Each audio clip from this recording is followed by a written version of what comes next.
மா என்னம்மா சொல்றீங்க? எனக்கு ஒண்ணுமே புரியல. அப்படி சித்தி என்ன சொல்லி கொடுத்துட்டு போறாங்க? அப்படியே சொல்லி கொடுத்தாலும் அதை கண்ணை மூடிட்டு நம்புறதுக்கு நான் என்ன சின்ன குழந்தையாமா? எனக்கும் எது நல்லது கெட்டதுன்னு தெரியும்.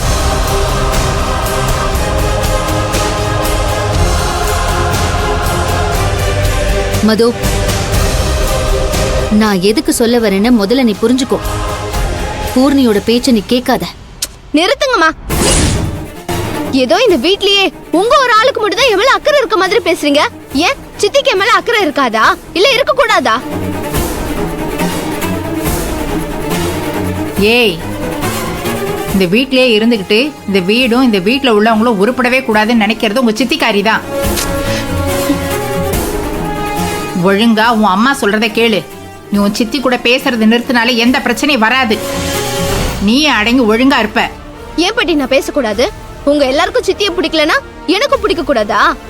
என்னை பொறுத்த வரைக்கும் சித்தி என்கிட்ட நல்லா தான் பழகுறாங்க, என்கிட்ட பாசமா நடந்துக்கிறாங்க. ஏய் மது, இத்தனை பேர் சொல்றாங்கன்னா அதுல ஏதோ ஒரு தப்பு இருக்குன்னு உனக்கு புரியலையா?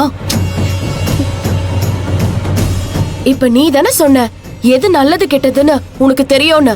நீ இப்ப பேசுறத பார்த்தா அப்படி தெரியலையே மது. நீயும் எதையும் மறைச்சு பேசுறேங்கிற விஷயம் உன் முகத்தை பார்த்தாலே தெரியுது. அது ரொம்ப தப்பு. இனிமேலாவது அம்மா சொல்ற பேச்சு கேட்டு நடந்துக்கோ. மத்த யார் சொல்ற பேச்சையும் கேட்காத.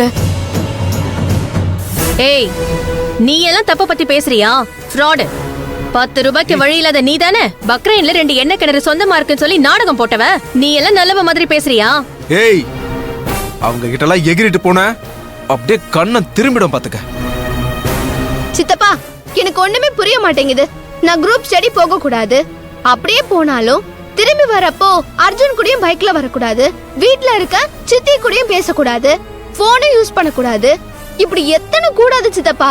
மொத்தத்துல அம்மா நான் ஒரு அடிமை மாதிரி இருக்கணும்னு நினைக்கிறாங்க. அதுக்கு நீங்க எல்லாரும் சப்போர்ட் பண்ணி பேசிட்டு இருக்கீங்க. முதல்ல இப்படி ஆளாளுக்கு அட்வைஸ் பண்ணி டார்ச்சர் பண்றதை நிறுத்துங்க. ஏய் மது, மது, ஏம்மா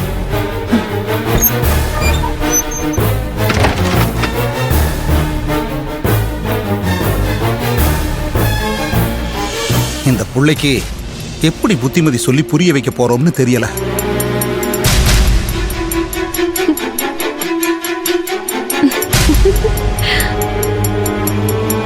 ஏய், எதுக்கு இப்ப சிரிச்ச?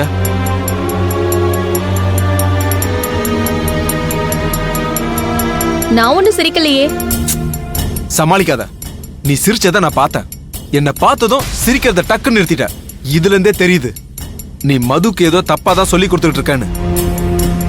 இங்க பாருங்க, சும்மா என் மேல பழி போடுறதுலயே குறியா இருக்காதீங்க. அதான் நீங்க கேட்ட கேள்விக்கெல்லாம் மது பதில் சொல்லிட்டு போயிட்டால, அப்புறம் எதுக்கு திரும்பவும் குறுக்கு விசாரணை பண்ணிட்டு இருக்கீங்க? பூர்ணி, மத்த விஷயத்துல கூட நீ பண்ணதெல்லாம் நான் மன்னிச்சிருவேன். மது விஷயத்துல ஏதாவது தப்பாச்சுன்னு வச்சுக்கோ, நான் சும்மாவே இருக்க மாட்டேன். ஏய், நீங்க எல்லாம் என்னதான் நினைச்சிட்டு இருக்கீங்க? சாதாரணமா என்ன மது, ஸ்கூலுக்கு போயிட்டு வந்துட்டியா, எக்ஸாம் நல்லபடியா எழுதுனியான்னு கேட்டா அது ஒரு குத்தமா? அதுக்கு என்னென்னமோ சொல்லிக்கிட்டு இருக்கீங்க. ஏ, மது மேல எனக்கு அக்கறையே இருக்க கூடாதா? இத பாருமா, எல்லாரும் திட்டுறதுனால நானும் உன்னை திட்டுறதா நினைக்காத. நான் எப்பவுமே பொறுமையா நிதானமா போறவன். அது உனக்கே தெரியும். நான் எப்ப தெரியுமா கோவப்பட்டேன்? நீ சிந்துவை எதிர்த்துக்கிட்டு உன் தம்பிக்கு சப்போர்ட் பண்ண பாத்தியா? அப்பதான் நான் உன்கிட்ட கோவப்பட்டேன். அதோடு இல்லாம இந்த சின்ன புள்ளையையும் செவ்வந்திக்கு எதிரா திருப்பி இந்த குடும்பத்துக்குள்ள இப்படி குழப்பத்தை உண்டு பண்றியே. ஆமா, இதனால உனக்கு என்னமா நன்மை கிடைக்க போகுது?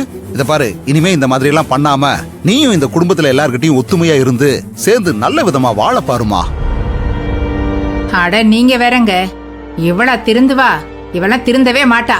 நீங்க குழந்தைய கொடுங்க, கொடுங்க.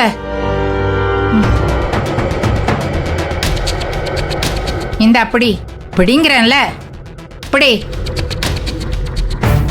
உன்னோட அக்கறை பொறுப்பு பாசம் எல்லாத்தையும் இவன் மேல காட்டு. உனக்கு குழந்தை இல்லைன்னு தானே செவந்தி இவன் உனக்கு தத்து கொடுத்தா? ஆரம்பத்துல நல்லா தான் பாத்துக்கிட்ட. இப்ப இவனை தவிர மத்த எல்லா வேலையும் நல்லா பாக்குற. இனிமே இவன் உன் குழந்தை. இவனை நல்லா வளர்த்து ஆளாக்குற வழியை மட்டும் பாரு. அதை விட்டுட்டு தேவையில்லாத வேலையெல்லாம் பார்க்காத. ஏய் என்ன அம்மா சொன்னதெல்லாம் காதுல விழுந்துச்சுல்ல? இனி உன்னோட முழு நேர வேலையும் தமிழை கவனிச்சுக்கிறது தான். அதை விட்டுட்டு தேவையில்லாத வேலை பார்த்தா என்ன நடக்கும்னு எனக்கே தெரியாது சொல்லிட்டேன். இந்த குழந்தையையும் எப்படி வளர்க்கணும்னு தெரியும், உங்களுக்கும் எப்படி பதில் சொல்றதுன்னு தெரியும்.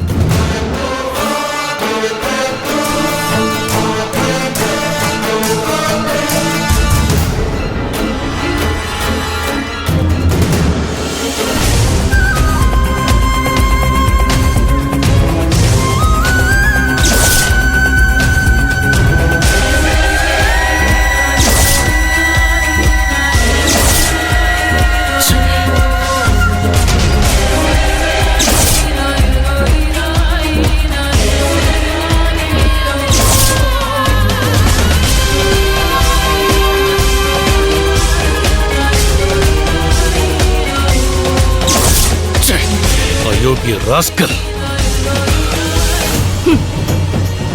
இப்ப உங்களுக்கு சந்தோஷமான்னு கேக்குறேன். உங்க மனசுல என்னதான் நினைச்சிட்டு இருக்கீங்க? பெத்த புள்ள மேல எவ்வளவு ஒருத்தி அநியாயமா பழி சுமத்துறா, அத உண்மை நம்பி என் புள்ளைய போலீஸ்ல புடிச்சு கொடுத்துருக்கீங்க. பெத்த புள்ளைக்கு இப்படி ஒரு கொடுமையை பண்ணிட்டு உங்களால எப்படிங்க நிம்மதியா இருக்க முடியுது? ஏய், உன் புள்ள பண்ண கேடுகட்ட காரியத்தை நினைச்சு நான் தான் நிம்மதி இழந்து உட்கார்ந்திருக்கேன். அவனுக்காக நீ வந்து எங்கிட்ட சண்டை போட்டுட்டு இருக்கியா? ஏய், சிந்துங்கிற ஒரு அப்பாவி பொண்ண காதலிக்கிறேன்னு போய் சொல்லி ஏமாத்தி அவன் வாழ்க்கையவே நாசம் பண்ணிட்டு வந்திருக்கான். அவனை புள்ளன்னு சொல்லி அந்த ராஸ்கலுக்காக நீ வக்காலத்து வாங்க வந்திருக்கியே, வெக்கமல்ல? என் புள்ள விஷயத்துல நான் வெக்கப்படுறதுக்கு எதுவும் இல்லங்க. நமக்கு இருக்கிறது ஒரே வாரிசு. ஆனா நீங்க அந்த செவந்தி சிந்து சொல்றத நம்பிக்கிட்டு என் புள்ளைய ஒழிச்சு கட்ட நினைக்கிறீங்க.